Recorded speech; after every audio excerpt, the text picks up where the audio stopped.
हाय, मेरा नाम अंशुमान सिंह है। मैं एक छोटे से गांव से आता हूँ, उत्तर प्रदेश में। गांव, जिला जो भी बोलिए, अकबरपुर।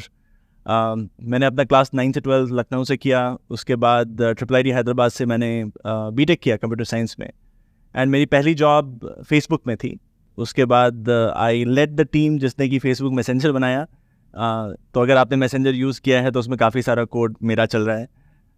उसके बाद Facebook was setting up their first international office, जो कि लंदन में था। तो वहाँ पे जो पहले 100 इंजीनियर्स हायर हुए, उसमें काफ़ी ज़्यादा सारा योगदान मेरा था। पिछले 10 सालों से, जो कि 2014 के बाद से लगभग 10 साल से मैं काफ़ी सारा अपना टाइम स्पेंड करता हूँ in solving for tech education in India, which means everything related to software engineering, data science, AI, machine learning, इन सब पे मेरा फोकस रहता है। जिससे भी मैं बात कर रहा हूँ, हर कोई ये कह रहा है कि चैट जीपीटी से मेरा जो आउटपुट है वो 5 गुना बढ़ गया, 10 गुना बढ़ गया, 20 गुना बढ़ गया। बिल्कुल। अभी मैं कल ही देख रहा था न्यूज में, इन्फोसिस का फाइनेंशियल फोरकास्ट आया है, तो वो कह रहे हैं कि 1% से 3-4% तक की ग्रोथ आने वाली है। तो दैट मीन्स जो ऑर्डर बुक है वो एक्सपोनेंशियली एक्सपैंड नहीं कर रही है, और प्लस जो एक आदमी है अब वो 10 का काम कर पा रहा है। तो इसका मतलब 90% लोगों का क्या होगा? एक तरीके से जो आप बोल रहे हो बिल्कुल सही है। Entry to barrier in coding has reduced over a period of time significantly. 1970 में हार्डली कुछ कोडर्स थे पूरे दुनिया भर में। आज की डेट में बहुत लोग कोडिंग करते हैं, because over a period of time the programming language is becoming more English like, and will continue to become so. लेकिन जो कंप्यूटर साइंस इंजीनियरिंग होती है वो ये होती है कि are you able to think about a product holistically, and are you able to take all kinds of actions as should happen when a product is in production. तो एक part तो वो हुआ। आपने दूसरा बोला कि देखो, लाखों लोग काम करते हैं अभी कोडिंग में, वो 1000 हो जाएंगे बिकॉज भाई चैट जीपीटी इतना सारा एफिशिएंसी कर देता है। बिल्कुल सही बात है। लेकिन होता क्या है ना कि जैसे ये टेक्निकल एवोल्यूशंस होते हैं, ह्यूमन बिहेवियर भी चेंज होता है। एंड जैसे ह्यूमन बिहेवियर चेंज होता है, उस नए बिहेवियर के लिए नई जॉब्स बन जाती हैं। जैसे अभी का मैं एग्जाम्पल दूँ, हमारा एक बिहेवियर जो चेंज हुआ है, हमने बहुत सारा खाना ऑर्डर करना चालू कर दिया है स्विगी जोमेटो पे। जब हम स्विगी जोमेटो पे खाना ऑर्डर करते हैं तो वो डिलीवरी बॉयज़ की जो जॉब पहले नहीं एग्जिस्ट करती थी, अब वो एग्जिस्ट करती है।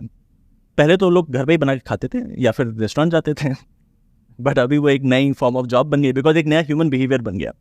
तो बेट यूजुअली ये होता है कि जब when there is a large technical shift, तो नए नए बिहेवियर्स बनेंगे, बिकॉज कुछ कुछ काम करना बहुत आसान हो जाएगा, बहुत फास्ट हो जाएगा। एंड उन बिहेवियर्स के लिए हो सकता है नए सेक्टर्स बने, उनके लिए नए जॉब्स बनेंगे। लेकिन नियर टर्म में अभी क्या होने वाला है, अभी तो बेसिकली अभी इस साल क्या चल रहा है, इस साल every single company is just reevaluating things and figuring out कि हमारा वर्कफोर्स का फ्यूचर क्या है। तो इसलिए आपको थोड़ा स्लो डाउन भी दिख रहा है। होप ये है कि नेक्स्ट ईयर तक हर किसी को थोड़ी थोड़ी क्लैरिटी हो जाएगी। लेकिन जो नियर टर्म में होने वाला है वो ये होने वाला है कि अभी भी हमारे बड़े सारे सेक्टर्स हैं जो कि डिजिटलाइज नहीं हैं, दे आर नॉट एफिशिएंट। बहुत सारा मंडेन काम करते हैं हम उस सेक्टर में। एंड जहाँ जहाँ ये हो रहा है वहाँ वहाँ पे एक बिजनेस अपॉर्चुनिटी है। कोई ना कोई कंपनी जाएगी, बोलेगी यार इसको मैं डिजिटलाइज कर देता हूँ, इसके ऊपर मैं एक कंपनी बना देता हूँ, मुझे लोग कम चाहिए होंगे, मैं ज़्यादा प्रॉफिट जनरेट करूँगा, and that will create a sector. तो नियर टर्म में ये होगा कि ऑलमोस्ट एवरी सेक्टर में पहला शिफ्ट होगा, jobs changing from mundane repeatable task to some form of automation. Yes, and उस ऑटोमेशन को बनाने के लिए लोग चाहिए होंगे। तो जॉब का नेचर थोड़ा बहुत चेंज होगा। कुछ जॉब्स इस पीरियड में कम भी होंगी, लेकिन as they start to happen, human behaviours भी चेंज होंगे, कुछ नए सेक्टर्स बनेंगे जिसके लिए नई तरह की जॉब्स आएंगी। एक दूसरे एंगल से देखते हैं इसको, जो I think which is more important for the viewers to understand, कि अब अगर कोई हमारी इस कॉन्वर्सेशन को देख रहा है और वो कहता है कि मुझे समझ तो आ रहा है कि कुछ बदल रहा है और कुछ बहुत बड़ा होने वाला है जी, जो शायद आपके लिए, मेरे लिए, किसी के लिए भी प्रेडिक्ट करना बहुत मुश्किल है कि एग्जैक्टली 5 साल बाद होने क्या वाला है, किस लेवल तक चीजें पहुंचेंगी। जी जी जी। हो सकता है क्वांटम कंप्यूटिंग आ जाए, आज हम एनवीडिया के बारे में बातें कर रहे हैं, हो सकता है उस टाइम पे कुछ और ही हो रहा होगा, कुछ और नया हो रहा होगा, which is 100 times better than जो अभी हो रहा है। तो उससे एकदम से पॉसिबिलिटीज और बढ़ जाएंगी। बिल्कुल। तो कोई भी कहीं से भी कोई भी एप्लीकेशन डेवलप कर सकता है। तो वी नीड इंटेलिजेंट पीपल। भीड़ नहीं चाहिए, we don't need lakhs of people कम कॉस्ट वाले। अब कुछ लोग चाहिए जिनमें दिमाग हो और जो एक प्रॉब्लम का सोल्यूशन निकालना जानते हो, क्लाइंट की रिक्वायरमेंट समझना जानते हो, और फिर उसके अकॉर्डिंग चीजें डेवलप करके उसको डिप्लॉय कर सके। जी। तो ऐसा एम्प्लॉय अगर कोई बनना चाहता है तो वो कैसे बनेगा? आज की डेट में टू बी ऑनेस्ट अभी भी हमारे देश में बहुत बड़ा गैप है उस वाले सेक्टर में।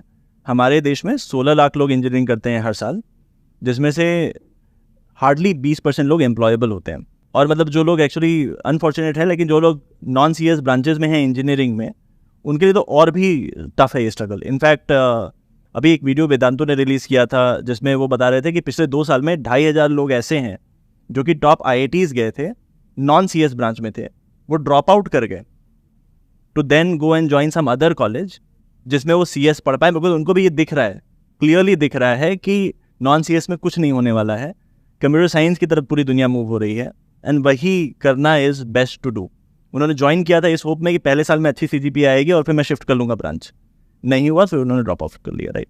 क्वालिटी ऑफ टैलेंट पे हमें सिग्नल्स क्या दिख रहे हैं? जैसे आपने IT कंपनी से बात करी, इन्फोसिस, TCS, विप्रो, ये सारी कंपनी से ये मान लिया है कि हमारे कॉलेजेस अच्छा काम नहीं करते हैं, तो इसीलिए आप कभी भी इन कंपनीज में जाओगे तो पहले 5-6 महीने तो आपकी ट्रेनिंग कराते हैं, वो ये मान के कि कुछ नहीं आता है आपको, आप वो 6 महीने की ट्रेनिंग हो जाएगी, फिर आप कब काम करना चालू करोगे। CEOs को चाहिए तो रेडीमेड टैलेंट, कि मैंने किसी को हायर किया, कल से वो मेरे लिए एकदम हाई प्रोडक्टिविटी पे काम करना चालू कर दे। आपको भी आई एम श्योर वही चाहिए, हर किसी को, सबको यही चाहिए, सबको यही चाहिए, हाँ।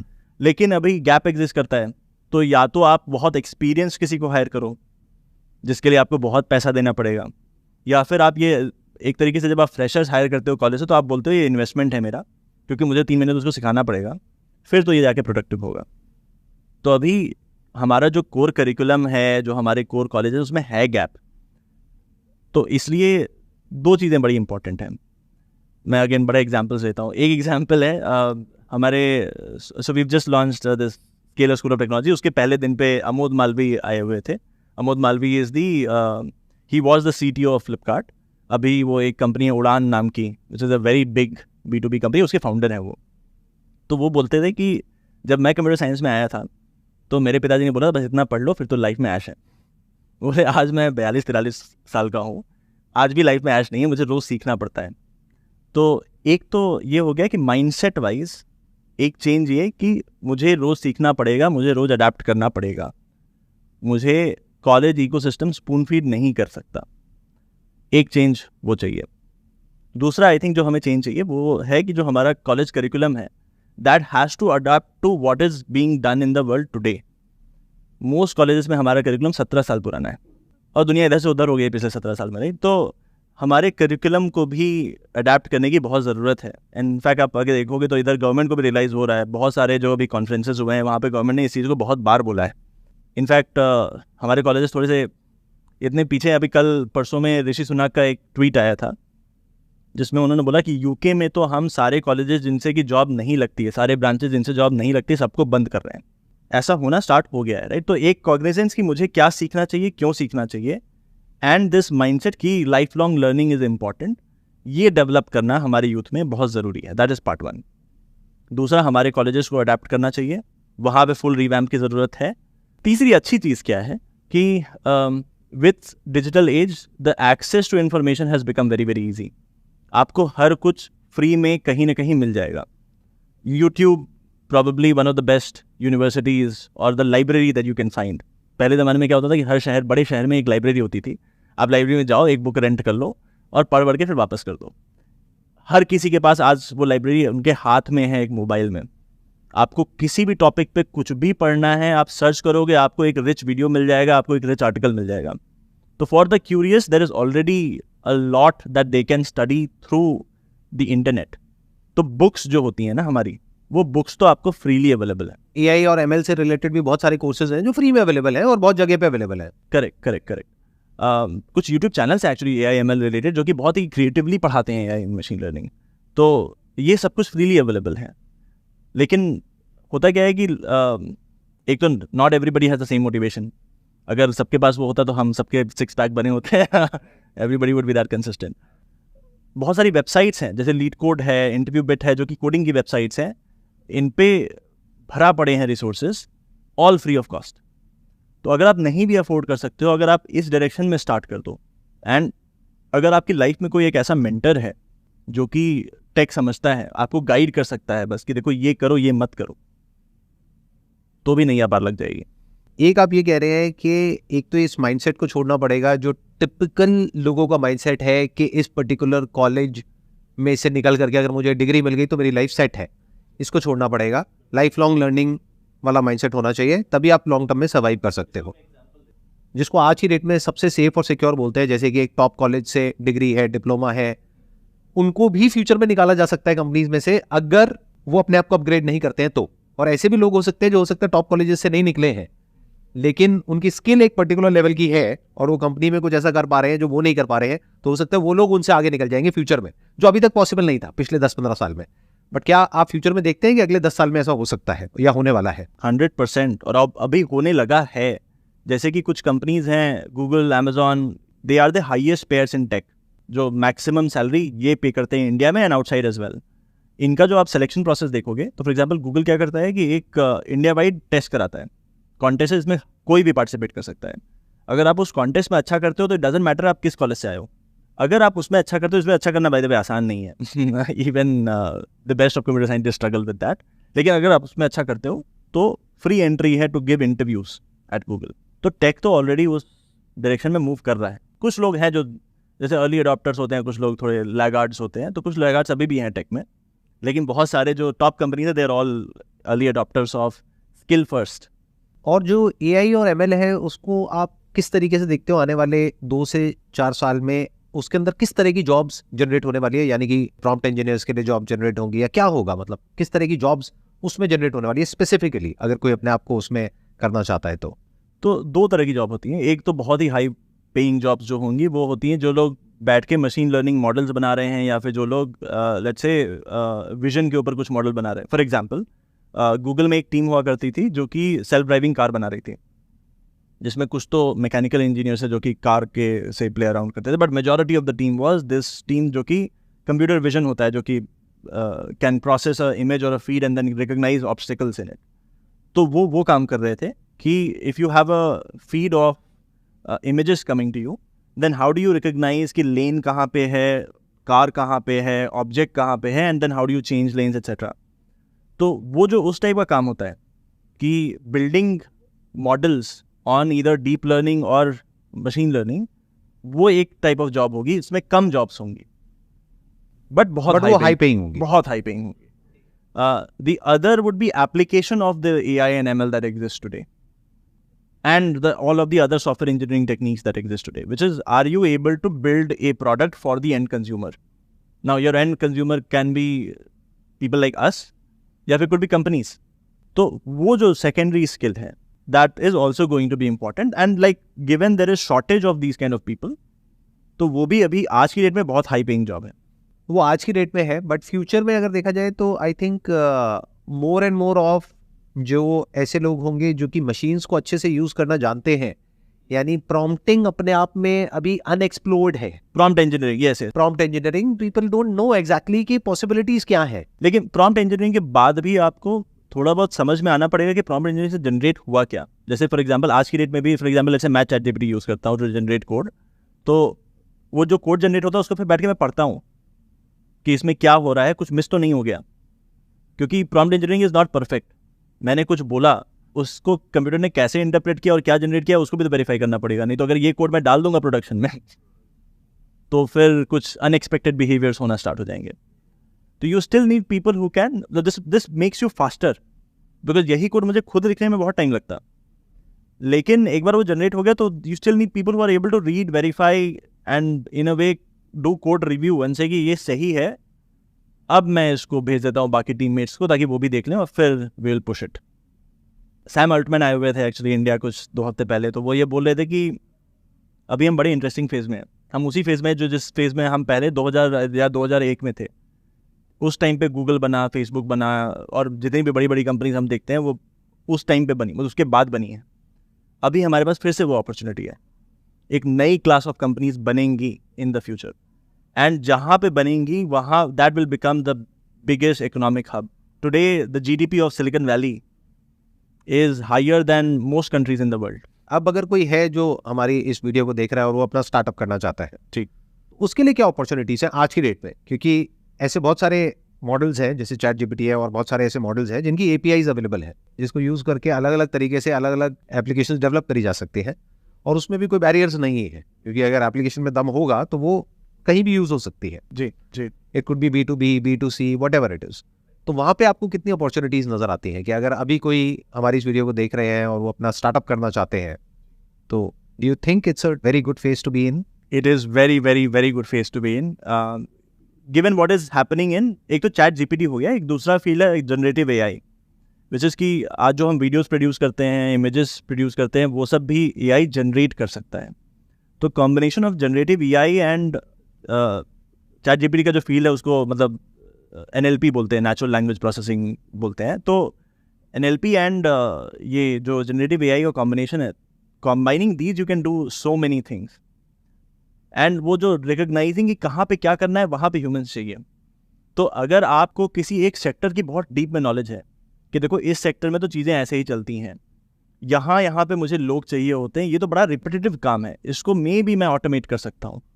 एंड बहुत सारी कंपनीज बनती हैं इन ऑटोमेशंस पे, क्योंकि अगर आपने इस सेक्टर में फिर एक कंपनी बना ली जो कि ऑटोमेट कर दे रही है, it is making the unit economics better for all other companies in this sector, then you can start selling that as a solution to those companies. हाँ, जैसे आपसे बात करते करते मेरे माइंड में ऐसी एक सोल्यूशन आ रहा है कि मतलब फॉर एग्जांपल अगर मेरे को अभी स्क्रैच से शुरू करना है तो मैं क्या कर सकता हूँ कि एक ऐसी एप्लीकेशन बना सकता हूँ कि जितने भी रिटेल आउटलेट्स होते हैं वहाँ पर अगर कोई कैमरा लगा दिया जाए, जो होते ही हैं यूजुअली CCTV कैमराज होते हैं और होते हैं, और उस कैमरे से हम कैप्चर करें डेटा जो भी उस दुकान के अंदर, उस शॉप के अंदर लोग एंटर कर रहे हैं, और उसमें से हम देखें कौन कन्वर्ट होता है और कौन नहीं होता है, और उसमें कोई पैटर्न ढूंढने की कोशिश करें यूजिंग AI. जी जी जी जी जी बिल्कुल. और अगर हम पहले ही वो अलर्ट कर सके पूरी की पूरी सेल्स टीम को कि ये जो कस्टमर अभी एंटर हुए हैं इनकी परचेज करने की पॉसिबिलिटी इतनी है और they are like high value, तो उस हिसाब से सेग्रीगेट भी हो सकता है. मतलब they can deploy different people according to that. और इस तरह के सॉल्यूशंस डेवलप करना कितना मुश्किल होगा, ये जो मैंने अभी आपको बोला, मतलब because you are from the software field, कितना मुश्किल है ये डेवलप? आसान है, मतलब लोग कर सकते हैं. जी जी. फेशियल रिकग्निशन तो आज नॉन टेक बैकग्राउंड से वो भी कर सकता है या उसको थोड़ी दिक्कत आएगी? मतलब एक टेक बैकग्राउंड वाला साथ में रहेगा तो अच्छा रहेगा, बिकॉज मतलब मान लेते हैं 2 को-फाउंडर्स हैं, एक का आइडिया हो गया, एक थोड़ा टेक बैकग्राउंड से हो गया, और वो दोनों मिल करके अगर कुछ ऐसा डेवलप करते हैं तो this is of value for the store owners. देखिए आपने जो बोली ना, एक बड़ी सही चीज़ें बोली कि ये जो डोमेन नॉलेज है और जो ये इंसाइट्स हैं, वो जो लोग उस डोमेन में काम कर रहे हैं, जो who are mostly non tech people, उनके पास होता है. एक इंजीनियर जिसने आज तक कभी वो देखा नहीं है, उसके पास होता नहीं है, तो बनाएगा कैसे सोल्यूशन? राइट. तो इसीलिए फॉर एग्जांपल एक और चीज़ जो हम कर रहे हैं, जो कि मतलब हमें लगता है कि किसी तरीके से उसको एक्सपैंड करना चाहिए, कि जो हमने कॉलेज भी बनाया हुआ है उसमें जो आखिरी के 18 महीने हैं वो हमने वैसे स्ट्रक्चर किया है कि हम आपको स्पेशलाइजेशन सिखाएंगे, लेकिन इन पैरेलल हम नॉन टेक फाउंडर्स को इन्वाइट करेंगे to come up with problem statement that they want to solve. उसको सॉल्व करेंगे आपके जो स्टूडेंट्स हैं वो, ये लोग उनकी टेक टीम बन जाएंगे. और अगर फिर उसमें ट्रैक्शन आता है, if you are able to build something great out of this, then you apply to VC funds and we will help you there. Tech super power है बट एक टूल है. एक्चुअली जो इनसाइट्स हैं वो तो अभी भी आप ही लोग के पास है. हाँ, वो तो कंज्यूमर के पास में है या फिर जो सेलर है उसके पास में है. एक्चुअली हर इंडस्ट्री में बड़े नुआंसेस होते हैं. जैसे कि फॉर एग्जाम्पल शिपिंग इंडस्ट्री है. अब शिपिंग इंडस्ट्री में भी कैसे पोर्ट का यूटिलाइजेशन मैक्सिमाइज करना है, कौन सी शिप आएगी, किस टाइम पे जाएगी, ये भी एक छोटी सी प्रॉब्लम एग्जिस्ट करती है वहाँ पे, which has large revenue impact. Her sector में ऐसे छोटे प्रॉब्लम एग्जिस्ट करते हैं, जिसको कि आइडेंटिफाई जो उस सेक्टर में काम करता है वही कर पाएगा. तो आप ये कह रहे हैं कि कोई भी इंसान हो, किसी भी सेक्टर में काम करता हो, अगर उस सेक्टर में उसको कुछ ऐसी प्रॉब्लम्स नजर आ रही हैं तो वहाँ पर अपॉर्चुनिटीज भी है for a startup. Absolutely. Specially B2B startup, क्योंकि B2C में फिर भी आपको बहुत सारी फंडिंग चाहिए, बहुत कुछ चाहिए. बट ये जो मैंने भी आपको एग्जांपल दिया कि इसमें तो इट्स अ B2B स्टार्टअप, जिसमें आई डोंट थिंक कि कोई बहुत मेजर इन्वेस्टमेंट होने वाली है. A person can even bootstrap it. Absolutely. क्योंकि डेटा आ गया है, अब उस डेटा को कैसे चर्न करना है, कैसे यूज करना है, या उसको कैसे इंटेलिजेंटली उससे कुछ ऐसा डेटा जनरेट करना है which is of use to the shopkeeper और द सेलर, और उसकी रेवेन्यू एक्चुअल में बढ़ सकती है इतने से, और उस पर अगर एक परसेंटेज कट भी उसको मिल जाता है बर्थडे को इंक्रीमेंटल रेवेन्यू पे, तब भी उसका तो काम हो गया ना. बिल्कुल. एंड एक जगह उसने डिप्लॉय कर दिया तो उसको फिर और जगह पे डिप्लॉय करना बहुत आसान है, because at the back end it's all tech. And आपका सिस्टम ओवर टाइम बेटर होता जाएगा, बिकॉज वो सीखेगा. हाँ, because now it's AI based. क्योंकि पहले क्या होता था, पहले के जमाने में, आज से 5-10 साल पहले, कि आपको बैठ करके देखना पड़ेगा या उस डेटा को भी स्ट्रक्चर करना पड़ेगा या उस डेटा को ढंग से यूज करना पड़ेगा. अब वो ऑटोमेटिकली करेगा, पीछे जो AI का जो भी एल्गोरिथम चल रहा होगा. अब आपका डेटाबेस बढ़ता जाएगा of faces that you have, of people that you have, people as they do more of this, और strong conviction build होता जाएगा जो आप डेटा बना. और वहां से हो सकता है ऐसी इंसाइट्स निकल करके आएंगी जो कोई इंसान सोच भी नहीं सकता है. जी. क्योंकि मशीन्स का क्या है कि they can think actually out of the box, वो कुछ भी सोच सकते हैं ना। And it is collective intelligence. Collective intelligence. एक इंसान तो एक ही दुकान देख पाएगा ना, वो मशीन तो बहुत सारी दुकानें देख रही है, बहुत सारे लोगों को देख रही है। Perfect ji, it was great talking to you and thank you so much for coming. मेरे को बड़ा अच्छा लगा आपसे मिल करके, थैंक यू सो मच।